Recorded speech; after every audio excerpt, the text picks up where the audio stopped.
Noor Warsame is a prominent and well-respected imam, which is the leader of a mosque in Australia's Islamic community, similar to a priest or a rabbi.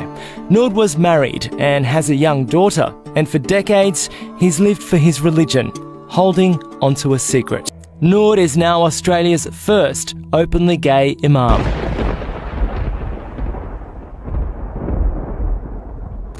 کہ ہمارا معاشرتی نظام بھی تلپٹ ہو جائے، درہم برہم ہو جائے، ہماری اقدار بھی ختم ہو جائے، ہمارے ہاں بھی عورت اور مرد بالکل برابر ہونے کے مدعی ہو کر میدان میں آ جائے، عورت مرد بن جائے، مرد عورت بن جائے، مردوں کی شادیاں ہو جائیں کہ ایک مرد شوہر اور ایک مرد بیوی اور رجسٹر ہو جائے شادی، لیسبینز کی شادیاں ہو جائیں کہ ایک عورت شوہر ایک عورت بیوی اور رجسٹر ہو جائے. ساری اخلاقی اقدار کو اس طریقے سے انہوں نے ملیہ بیٹ کر دیا ہے. البتہ ابھی یہ تیسرا معاملہ کچھ عالم اسلام کی حد تک ابھی پورا ان کا پروگرام مکمل نہیں ہو سکا. یہ ہے آسٹریلیا کا سب سے پہلا اوپنلی گے امام. جی ہاں، آپ نے صحیح سنا، ایک امام مسجد جو کہ گے ہے، یعنی ہم جنس پرست ہے. استغفر اللہ. ویسٹرن میڈیا نے سٹوری کو بہت زیادہ کور کیا ہے، خاص طور پر یورپ کے اندر رہنے والے مسلمانوں کے لیے جو کہ مسلم ملکوں کے مقابلے میں اپنے دین سے زیادہ اٹیچ نہیں ہوتے. اصل مقصد ہے ان کو اسلام کے بارے میں کنفیوز کرنا. ایک حلال اور حرام یا بدترین گناہ کا مکسچر بنا کر ویسٹرن ملکوں کے مسلمانوں کو برین واش کیا جا رہا ہے. کبھی ان سے پبلکلی اس بات پر ڈیبیٹ کروائی جا رہی ہے کہ ایک شخص مسلمان اور ہم جنس پرست ایک ہی وقت کے اندر کیوں نہیں ہو سکتا. It says that is prohibited. It's a choice at the end of the day. You can choose to be a Muslim or you can choose not to be. It doesn't say in the Quran that it's prohibited. What is prohibited is the act. Surah Al-Araf, I can give you the ayah that it says it is. I am not here to talk about that one act. What I'm here to talk about is love. Love between two men, two women. When will it be okay and accepted to be gay in Islam? That is not. It's a loaded question, but I'm sorry. You either be gay or you be Muslim. No one is forcing you to be a Muslim. اس وجہ سے نہیں ہو سکتا کہ جیسے positive اور negative ایک ساتھ نہیں رہ سکتے، پاکی اور ناپاکی ایک برتن میں ایک ساتھ نہیں رہ سکتی، بلیک اور وائٹ ایک نہیں ہو سکتے، اسی طرح سے ایک حرام کام اور مسلمان ایک ساتھ نہیں ہو سکتے.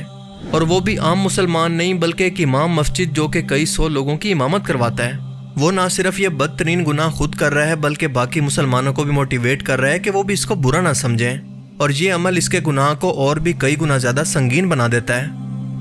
میڈیا اس کو ایسے مظلوم بنا کر رپورٹ کر رہا ہے کہ اس شخص نے اپنی جان کی پرواہ کیے بغیر اسے پبلک کرنے کی ہمت کی. اس کے علاوہ یہ مزید ہم جنس پرستوں کی آواز بھی بنا ہوا ہے کہ ان کی آواز کو سنا جائے اور ان کو حقوق دیے جائیں. اس رپورٹ کے اندر اس امام مسجد کو جس کا نام ہے نور ایسے انٹروڈیوس کروایا گیا ہے کہ یہ آسٹریلیا کی اسلامک کمیونٹی کا لیڈر ہے اور بہت ہی ویل ریسپیکٹڈ پرسنالٹی ہے، یعنی سب لوگ اس کی عزت کرتے ہیں. آپ اندازہ کریں کہ ایک ایسے شخص کی عزت کرتے ہیں جو کہ اللہ کے حکم کی مخالفت کے اندر نہ صرف گناہ عظیم کر رہا ہے بلکہ اسے باقی دنیا تک بھی پروموٹ کر رہا ہے. حالانکہ حقیقت میں ایسے شخص کا کام باقی لوگوں کو بھی اس طرح کے گناہ عظیم سے بچانا اور اسلام کی تبلیغ کرنا تھا. اور as expected B B C نے تو اپنی اس رپورٹ کے اندر اس کو یہ کہہ کر انٹروڈیوس کروایا کہ یہ شخص کئی زندگیوں کو بچا رہا ہے، یعنی ہم جنس پرستوں کی زندگی کو. اپنی مظلومیت کو بیان کرتے ہوئے یہ شخص کہتا ہے کہ میرا مذہب اس معاملے کے اندر بہت ہی کنزرویٹو ہے اور وہ اس سب کو برداشت نہیں کرتا. حالانکہ ہم جنس پرستی تو نیچرل ہے لیکن میرے مذہب کے اندر اس کی سزا موت ہے اور یہ بہت ہی بڑا ظلم ہے. ایسے لوگوں کے بارے میں بس اتنا کہنا چاہوں گا، تو جینیس کے برینز کو نکال کے ہم بازار میں بیچیں گے تو بہت اچھا پرائس آئے گا، کیونکہ یہ انیوز برینز ہے، کبھی استعمال ہی نہیں کیے. ہم جنس پرستی کا تعلق ہے مینٹل النس کے ساتھ. یہ کوئی نیچرل عمل نہیں ہے، کیونکہ اگر ایسا ہوتا تو اللہ تعالیٰ انسانوں کو جوڑوں کے اندر یا پھر کپل کے اندر کبھی پیدا نہ کرتا. ایک ہی جنس کو پیدا کرنا کافی تھا. اس کے بعد یہ کہتا ہے کہ میں چاہتا ہوں کہ میرے مذہب کے اندر یہ فرق بالکل ختم ہو جائے اور ہم جنس پرستوں کو بھی قبول کر لیا جائے. میرے سماج کے لوگ مسلم ہم جنس پرستوں کو قبول کریں اور انہیں بھی عام مسلمانوں کی طرح حقوق دیں. ان شارٹ یہ شخص سیدھا سیدھا اللہ کو چیلنج کر رہا ہے کہ تم نے تو یہ قانون ہی غلط بنایا ہے. یا معاذ اللہ خدا کو اس شخص جتنی بھی عقل نہیں ہے، کیونکہ وہ خدا اوپنلی اسے ایک بدترین گناہ کہہ کر اس سے بچنے کا حکم دیتا ہے. اس ویڈیو کے اندر ایسے نوجوان گے لڑکوں کا انٹرویو دکھایا گیا ہے جو کہ آسٹریلیا کے اندر رہ کر مسلمان ہو کر اپنی شناخت کو چھپاتے ہیں تاکہ انہیں اپنے گھر والوں کی طرف سے مار نہ دیا جائے یا پھر قتل نہ کر دیا جائے.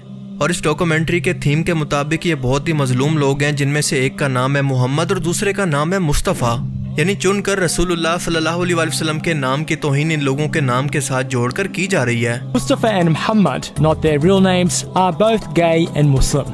Fearing repercussions, they don't want to reveal where they're from. Mustafa came to Australia to escape his family, and Muhammad lives with his parents here. اور اس کے بعد ایک مسلمان لیسبین لڑکی کو دکھایا جاتا ہے جس کا نام ہے صوفی اسماعیل. لیسبین کا مطلب جن عورتوں کو مردوں کی بجائے عورتوں سے ہم جنس پرستی کرنا یا پھر تعلقات رکھنا پسند ہو. یہ امام مسجد ان لوگوں کو چھپ کر مسجد کے اندر انڈر گراؤنڈ میٹنگز کرواتا ہے جن کی تعداد ٹائم ٹو ٹائم بڑھتی جا رہی ہے اور اس وقت ان کی تعداد 500 کے قریب ہے. اور یہاں کی تمام LGBT کمیونٹی اس امام پر بھروسہ اس لیے کرتی ہے کیونکہ ان کے مطابق وہ قرآن کا علم بہت زیادہ جانتا ہے. What a joke.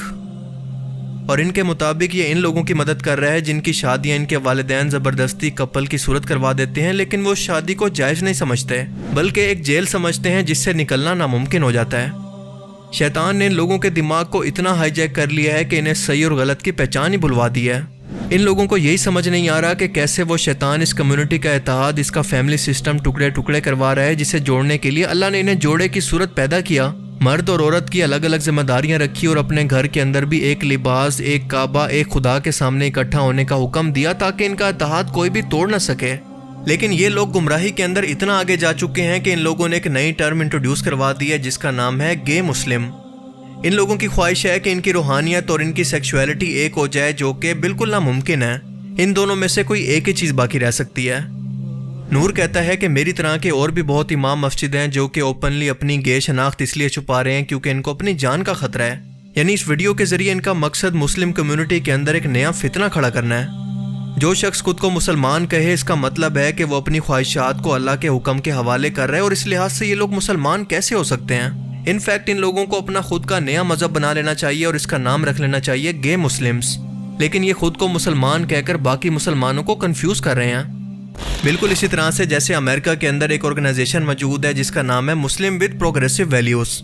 ایک مرد کو عورت کے لباس کے اندر حجاب پہنا کر پوری دنیا کے انٹرنیشنل پلیٹ فارم پر جس کا نام ہے ٹیڈ ٹاکس اپنی سٹوری سنانے کے لیے اور خود کو مسلمان کہہ کر ہم جنس پرستی کو پروموٹ کرنے کے لیے پلیٹ فارم دیا گیا. addition to being a Muslim woman, I am a black queer person. Now I'm kind of the token queer Muslim, and that's not the case at all. There are so many of us. There's Leo Kalian, there's Abdi Locke, there's Fazia Misra. There's so many of us. And today I work with an organization called Muslims for Progressive Values, and we work to advance progressive values of Islam. Values that are very much rooted in historical context. اور ہم سبھی لوگ جانتے ہیں کہ یہ سب کچھ بلا وجہ نہیں ہو سکتا بلکہ اس کے پیچھے پوری ورکنگ ہے، پورا برین ہے. بے شک اللہ کے رسول صلی اللہ علیہ وسلم نے سچ ہی فرمایا تھا کہ قرب قیامت کے نزدیک فتنے تمہارے گھروں کے اندر ایسے داخل ہوں گے جیسے بارش کے قطرے. آج بالکل وہی زمانہ ہے کیونکہ آج کے ٹائم کے اندر جو ہمیں نئے نئے فتنے دیکھنے کو مل رہے ہیں ان کا تصور کوئی آج سے پہلے کر ہی نہیں سکتا تھا. نئی مسلم نوجوان نسل کے سامنے ایسے لوگوں کو مظلوم بنا کر پیش کیا جا رہا ہے اور وہ حرام کام پروموٹ کیا جا رہا ہے جس کی قرآن کے اندر سخت ترین وعید ہے. اور پوری کی پوری قوم لوط کی بستی کو اسی عذاب کے اندر تباہ کر دیا گیا تھا. ان پر آگ کے پتھروں کو برسایا گیا اور انہیں آسمان سے اٹھا کر زمین پر پٹک دیا گیا. اس واقعہ کو خاص طور پر قرآن پاک کے اندر اسی لیے بیان کیا گیا کہ آنے والی نسلوں کو اس واقعہ سے عبرت ہو. اور اسی لیے علماء کرام کے مطابق ایسے ہم جنس پرستوں کی سزا بھی یہی ہے کہ انہیں اونچی جگہ سے نیچے پھینک دیا جائے یا پھر قتل کر دیا جائے. اسی سیم میڈیا نے ایک نئی سٹوری یہ بھی کور کی کہ کیسے ایک اسلامک تنظیم ایک ہم جنس پرست شخص کو اونچی بلڈنگ سے سزا کے طور پر نیچے پھینک رہی ہے. یہ لوگ کتنے ظالم ہیں. حالانکہ ان لوگوں کی دنیا کے اندر یہی سزا ہے اور آخرت کا دردناک عذاب ان کے لیے الگ ہے. خاص طور پر ویسٹ کے اندر رہنے والے مسلمان پیرنٹس اپنے بچوں پر، ان کی دوستیوں پر اور وہ کیا دیکھ رہے ہیں اس پر خاص طور پر نظر رکھیں. جیسے بھی ممکن ہو فزیکلی یا پھر آن لائن انہیں بچپن سے ہی قرآن کی تعلیم اور اس کی تفسیر سمجھائیں. انہیں جدید دور کے فتنوں کے متعلق آگاہی دیں ورنہ کہیں ایسا نہ ہو کہ یہ آگ آپ کے گھر تک بھی پہنچ جائے. کہیں ایسا نہ ہو کہ یہ اولاد آپ کے لیے صدقہ جاریہ بننے کے بجائے فتنہ نہ بن جائے. اللہ تعالی ہمیں سمجھنے کی اور نیک عمل کرنے کی توفیق عطا فرمائے. آمین.